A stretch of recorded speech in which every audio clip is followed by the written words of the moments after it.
શું સવાલ છે આપનો? અહીંયા હોલ્ડ કરેલા છે, નવી એન્ટ્રી છે, કયો સવાલ છે આપનો? નહીં, હોલ્ડ પર છે, 1966 પર લીધું છે. ઓકે, તો એમજીએલ ઉપર એક એમનો વ્યૂ પૂછી રહ્યા છે. 1966 ઉપર એમણે અહીંયા આગળથી સ્ટોક ખરીદીને રાખેલા છે. અહીંયા શું કરવું જોઈએ? હોલ્ડ કરવા જોઈએ કે નહીં?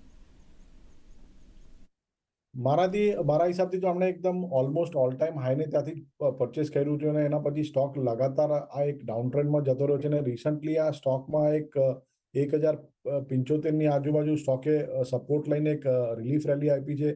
મારા હિસાબથી અહીંયાથી જો કોઈ મેજર રિલીફ રેલી આવે અને 1350 થી લઈને 1400 સુધીના આગળ લેવલ સ્ટોકમાં જોવા મળે તો ત્યાં એમને એક્ઝિટ કરવું જોઈએ.